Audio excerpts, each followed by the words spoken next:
Well, hello. It is 595 week number 3. Welcome. You are here.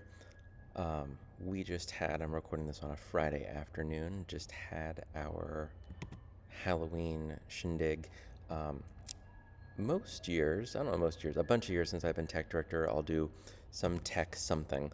This year, if I scoot back a little bit, Google for Education, I had a hat and a spyglass, a magnifying glass, and I was Google search, which I thought was funny. I am here at the Moyer Building in downtown San Jose, California, where our school is going to be um, happening. This is going to be our high school. Look at this beautiful spot. I'm waiting for Comcast right now. And look at this, 3 stories. I'm in here all alone. It's definitely a construction site. You can see, like, it is, yeah, not ready for students yet, but we are getting data in the next hour, I think, which is pretty exciting. So I find myself making a video for you here, with quite a bit of kind of ambient, echoey, but it actually sounds pretty good considering I'm in a 3-story building alone. No surprise here this week, character education. So we're looking at ethics in the classroom, ethics in academics. You have a decent amount of reading, video to watch, and you have an assignment, the historical timeline assignment. So let's just jump right into that, kind of get that one out of the way. You're going to be creating a timeline. It's worth 40 points. Make sure to read that Google Doc carefully for how you're being graded, particularly around the rubric and what you're going to be adding to it and how. The one thing that is a bit different than what you might be used to is that more than once on this rubric it says it has to do with aesthetics. So professional appearance, visually appealing, engaging the appropriate visuals. So the document starts off by sharing, you're going to use Word. There's other things you can use. If you look at our weekly announcement, you'll see other suggestions for that to make it more visually appealing and a bit more modern looking. So you're going to go through that. You're going to be finding, it's pretty broad. So the Google Doc shares philosophers, theologians, psychologists, practitioners talking about character education, and you're going to build a timeline for us. The Google Doc does a good job of walking you through what you're going to do. So I think I'm going to leave it at that and talk about the other items you're going to be doing this week. You have a TEDx video, Can a Children's Book Change the World? Jumping into the idea of how literature brings out empathy and how it can have an impact in the real world. I think you're going to like that TED Talk. And then 2 other pretty lengthy papers, 12 and 13 pages, including the abstract and keywords and all that stuff. So it's not quite that long. One jumps into bringing ethics into the classroom and gives you 5 frameworks of ethics that have been applied to education. I'm going to say that again. There are 5 frameworks of ethics applied to education. So this is tied in specifically with your discussion board post, asking you which of the framework resonates with you the most, how it might fit in or not fit in with your school or your district. And so you definitely have kind of a home for that reading. The other thing comes out of the University of Tampa, looking at character education through literacy, specifically around children's literature. And so I think that fits in kind of in a nice Venn diagram spot around that kind of TEDx talk and around the other thing for your discussion board. So you're going to go through that as well. And that's what you're doing in week 3. Kind of a beautiful thing about being in this space, at least alone until Comcast shows up, is I was reflecting last night on kind of the impact of this coursework in how it might change you, how it hopefully changes you as an educator. And again, as I think about the type of students that come through our school as a progressive independent school, which definitely resonates with the type of educator I am, it's not like the stories I don't hear are like, oh, I scored well on this test. It's like, no, like I found something that matters to me in the world and I'm doing something about it.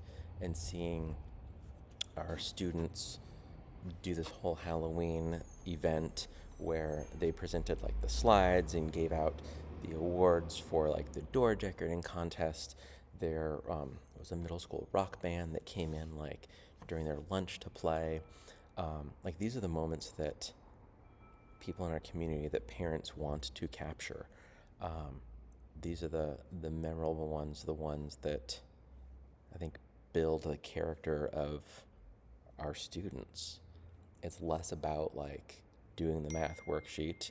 It's more about who are they? You know, can they stand in front of 400 students and are there like 200 parents? Like, dude, that's 600 people that these students are standing in front of, singing, playing an instrument they've been playing for like 2 months. Um, you know, singing in a choir if we're talking about, you know, grades 2, 3, or 4. Um, and kindergarten first. I don't know why I picked 2, 3, and 4.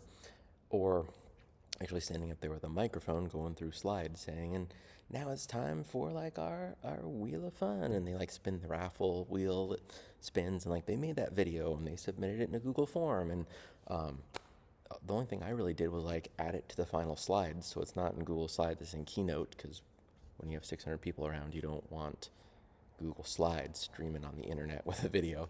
Like that's really the only step I did, is really like these students that are owning that in a mic saying like, we're going to run this event. It's kind of a beautiful thing. And I know it doesn't fit in kind of perfectly with kind of the themes of week 3, but I think kind of bigger picture, it goes to the fact that like when we think about, a lot of schools talk about it like in terms of portrait of a graduate, but just like, what do we want these students to go out in the world and do? Who do we want them to be? How do we want them to like interact with that world? Again, I think so many schools talk about like portrait of a graduate, which I think says it really well, but just, I don't know, like, not a big fan of that world. But like, are we giving our students the habits to identify what matters to them, and are we developing skills for them to go out and do something about that? I think character education plays into that. I think the school I work at plays into that. And I think moments like singing at the Halloween event, or like even being in a space like this, like when we move into this space, these ninth and 10th graders next year are going to be helping decide like, what are the traditions that happen in this space, right? Like right now it's just walls and kind of a musty smell. But in another year, like this is going to be a high school, and you know, how do we build that culture? I think that's a really exciting, really interesting, super exciting thing, right? Like I'm here right now, and in a few minutes, Comcast is going to come to like help literally build this high school.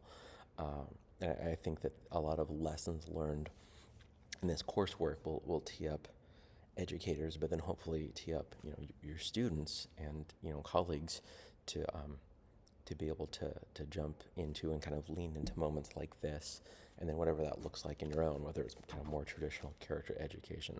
So that's my riff for the week for you on that. That, you know, I was trying to do kind of a bit of a tangent and bring it back around for you.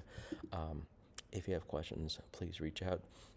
Definitely look carefully at your rubric for that assignment about the timeline, and then just one final reminder for your discussion boards. Make sure your initial post is by Thursday, 2 thoughtful replies by Sunday, and that you're adding an APA citation in there each week. It's really important if you want to get all the points.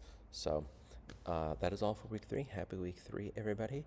And depending on when you're watching this and listening to this, Halloween might have come and gone at your school with your families. So hopefully you had a fun and safe time with that. And I'm guessing you will be sufficiently exhausted, as am I. So hang in there and enjoy week 3, everybody.